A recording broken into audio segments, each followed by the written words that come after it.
Ludicrous Plus greets the world. Supercharger capacity is now job 1.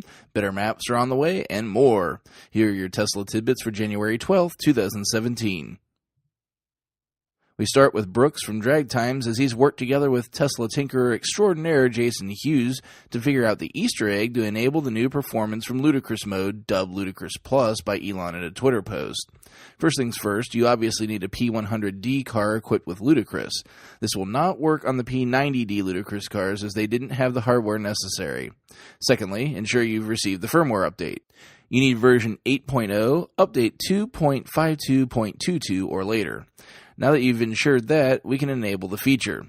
We actually already know how to do this, as they've tacked this onto the jump to warp speed Easter egg that has already been on the car. If you don't know how to do that, just go to the selector in settings for whether to use Sport or Ludicrous mode, and tap and hold on Ludicrous for 5 seconds. You'll get the warp speed animation, but then after that you'll receive a new prompt. Quote, "Are you sure you want to push the limits? This will cause accelerated wear of the motor, gearbox, and battery." End quote. You can then choose between "No, I want my mommy" and "Yes, bring it on." It should also be noted that the "No, I want my mommy" option is blue, and the "Yes, bring it on" is a red option. A little veiled reference, maybe, to the Matrix, but for the red/blue pill bit. Brooks walks you through this, and then he takes his beauty for a spin.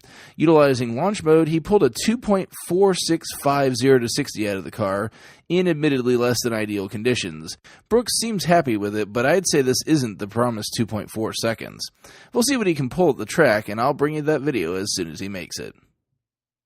Elon was responding again on Twitter here recently, this time in response to a question about the number of stalls issued per Supercharger location.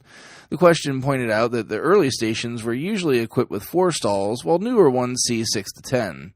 User @Matt_Mantila wanted to know if the older stations were going to get any love. Elon responded saying, quote, "Increasing capacity at existing Supercharger locations now has top priority. Some are overflowing, while a nearby one is empty." End quote. While it's nice to see expansion of existing stations as a priority, especially given the number of locations now, it's not clear exactly who's getting the love. For instance, there's the rather infamous Barstow station, which is constantly packed, but does already have 8 stalls.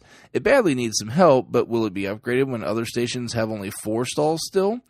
One would hope all stations will be evaluated on a load basis rather than on a pure numbers basis, and this seems to be what Elon is indicating.